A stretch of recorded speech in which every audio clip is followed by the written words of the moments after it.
Good morning, guys, and early morning at that. Today, we're on a mission.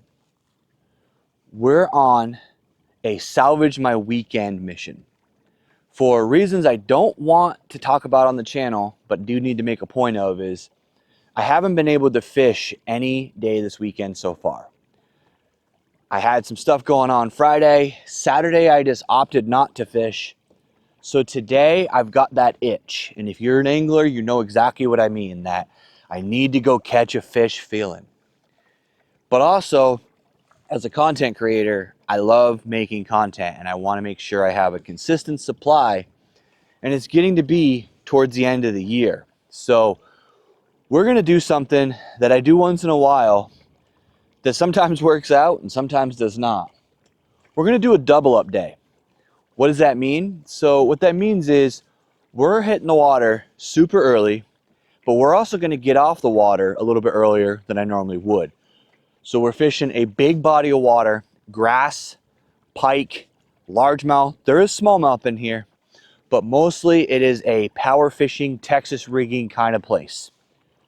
This afternoon, once we get off this lake, we're going to take a little break, and then we're going to go hit a finesse smallmouth body of water to close out my weekend. So it's going to be a really cool day of fishing for me, maybe broken up into 2 videos for you guys depending on how well I do at each lake. But overall, the game plan is we're going to be flipping some Texas rigs. We're actually going to be using a bait that I've never caught a fish on. So spinnerbait. This is a bait that everybody tells me is awesome. Everybody tells me that I need to fish a spinnerbait. Well, today we're going to do that. We're going to do that on both bodies of water. I'm going to throw this thing as much as I possibly can with the goal, side quest, I guess, of trying to catch a fish on a spinnerbait. Now, this particular spinnerbait is kind of special. This is the Battle Baits minigun. It's one my boy Bobby Roast Beef from Jigs and Bigs has told me about. Wolf of Walmart has talked about this thing and raved about it. I picked some up in his last drop. This is the bluegill color. And we're going to see if the smaller profile gets me over the edge, gets me over the top of finally catching a fish on a spinnerbait. And either way, we're gonna have a full day of fishing ahead. Let's go.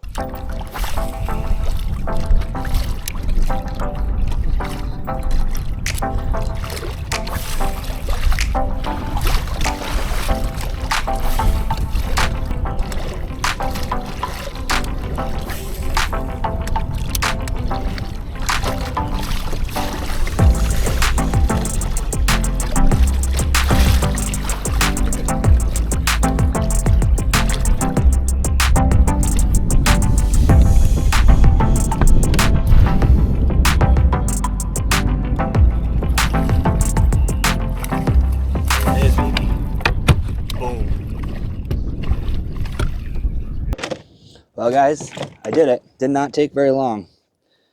So I'm sold.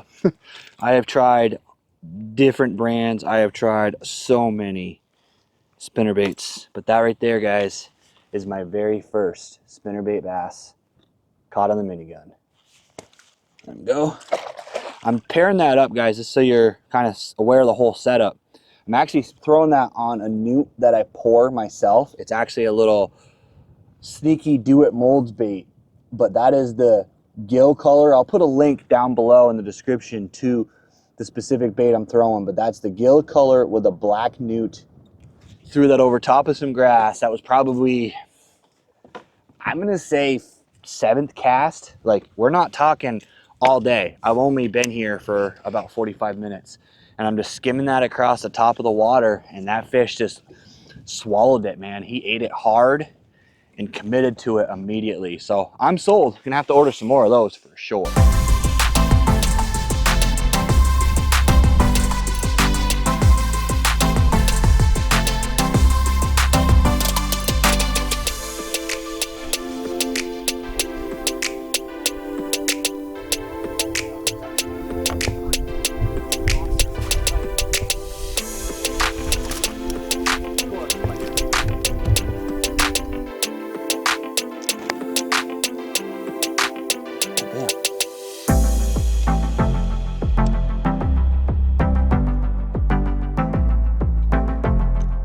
Yeah, I'd I'd say they like this minigun, guys, for sure. That thing's slick. Whoa, buddy, hey, listen, bro.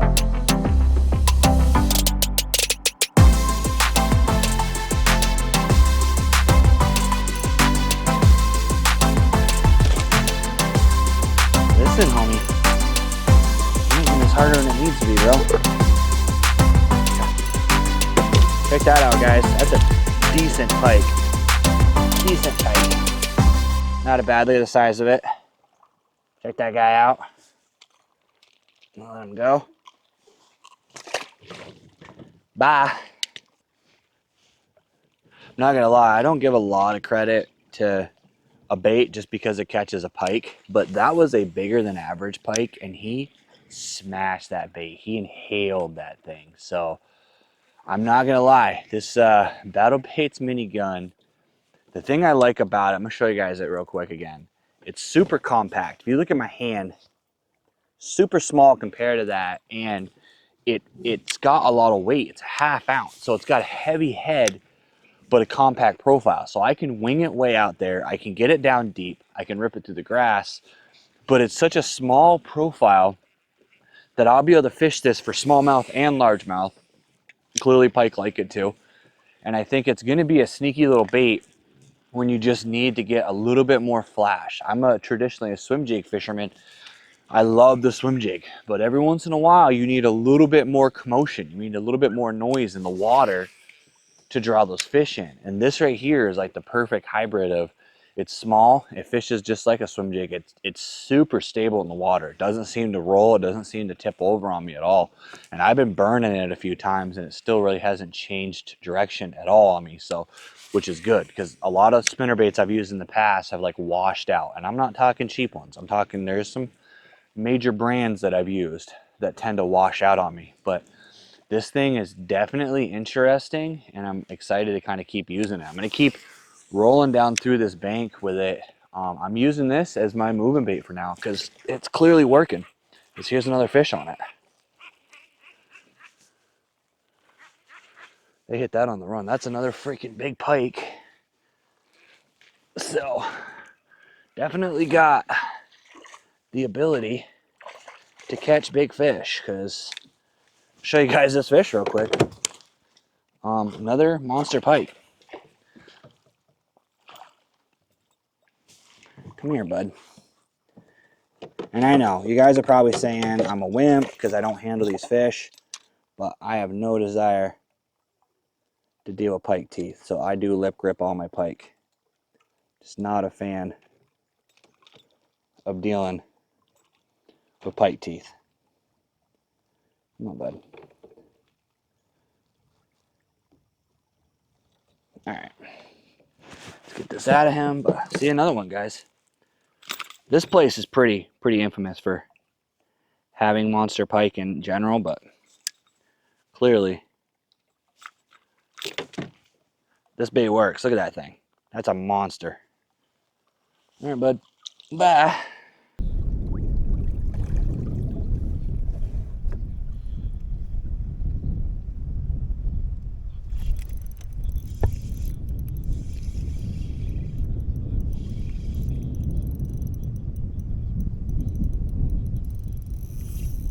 Wow.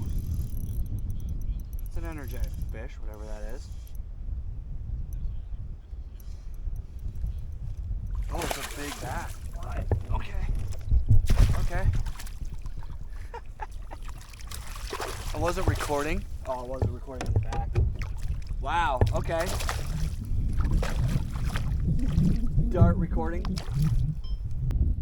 Wow, that was interesting. Wasn't expecting that to happen in a tube bite. So I decided to switch things up. Went from the wacky rig to the tube, thinking that the fish might be a little bit deeper. And yeah, you could say that they were a little bit deeper. This bass absolutely chomped this tube. I'm gonna have to rip it out of him, unfortunately, though. But yeah, this fish smashed this tube bait. I just had to figure out where my freaking hook is. But anyways, guys, let me get this fish unhooked and then we'll come talk about it. Yeah, I got him unhooked. Okay guys, check this fish out. That was on a tube. Largemouth on a tube. Pretty cool, right? Oh yeah. I have to retie that tube because that's all jacked up now. All right guys, so that right there, that fish catch right there comes off of some experimentation I've been doing because I needed to learn how to fish offshore. It's something that I struggled with, something I had no success at. If I couldn't be on the bank casting to a specific tree, rock, dock, piling, something, I was ineffective. And in order for me to be able to compete in tournaments, I need to be able to get off the bank. I need to be able to get out here when the fish are not where I want them to be to go find them. So I tried drop shot. I tried hover minnow. I tried, deep diving crankbaits, liplesses, yo-yoing, all that stuff. I've had varying success with that, but the most successful bait I've had, this right here, the tube. Now I will say, and you can click off this video if you like or be mad, but I will say what helped me to gain confidence in this has been forward-facing sonar. And the reason for that is not what you think. It's not, oh, you see a fish, you cast to it, of course you can catch fish that way. To be honest, I have caught very few fish using forward-facing sonar where I saw the actual fish. What I have used it for is looking for structure, looking for those targets, but off the bank. So when you're out in 10, 15 feet of water, you can't see the bottom. So you have no idea where that rock pile is. Now, yes, you can use 2D, you can use down imaging, but by the time I get to a spot that I see a rock pile, I've already gone past it because that's how 2D works. That's how down imaging works. Then I've got to turn around and try to figure out where was that rock pile? Where was that thing that I see on my graph? I don't like that. I want to be able to look in front of me and cast to specific things. Look for rock piles. Look for things that are on the map that stick up, little grass strings that come up, that there's a hole in between. Things that I would normally look for on the bank, but I'm able to use the forward-facing sonar to give me that target out deep and cast to it instead of having to figure out after I've already gone over it where it was when I went over it.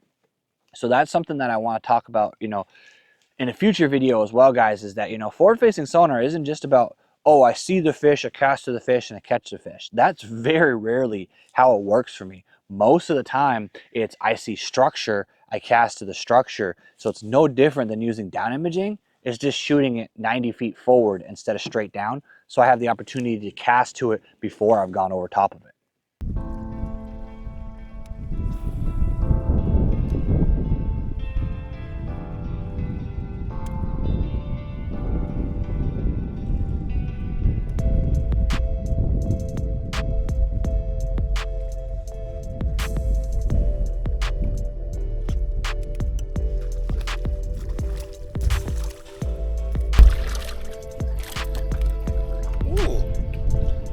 Smallmouth. Oh, there, bud. Bro.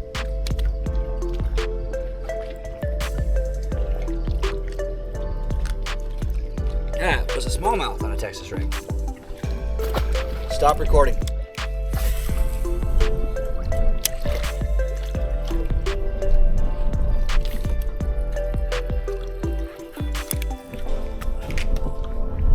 Big. Might be a pike though.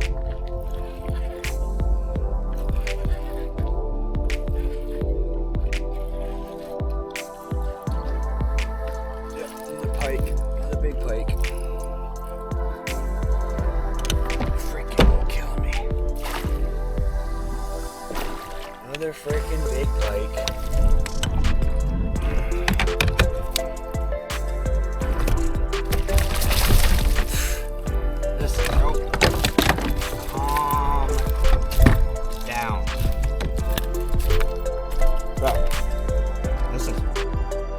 Calm down, homie. I can get you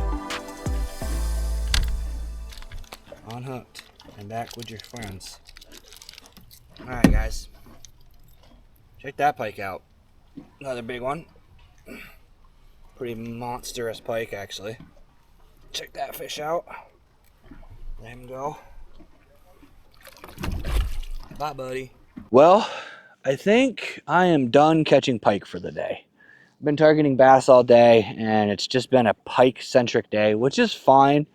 They're fun to catch. They fight hard, but not really what I'm interested in doing. So we're gonna get off the water and head home. I also broke my frogging reel, which is a rod that I use also for swim baits. It's doing something weird where it's not disengaging after casting, and it's an old beat up reel, so it's time to replace that. So I think what we're gonna do is, instead of going fishing tonight, we're gonna go to the tackle store and we're gonna see if we can find us some braid, a new reel, get everything spun up and ready for next weekend, because next weekend I have the Jigs and Bigs August slot series tournament. So I got to make sure I have all my equipment tuned up and ready to go, combined with the fact that it's starting to rain, and this storm that's coming in has been forecasted for a couple of days, is supposed to come with 30-mile-an-hour winds and thunder and lightning. So we're going to opt out of doing the double up day, and we're just going to call it good enough. I got some fish. I got that itch out, satisfied my need to catch some fish, and we're going to call it a day. So I want to thank you guys for coming along with me. Really appreciate you taking time to watch this video. If you haven't already, hit that like, hit that subscribe, and as always, let's get out there, catch more fish.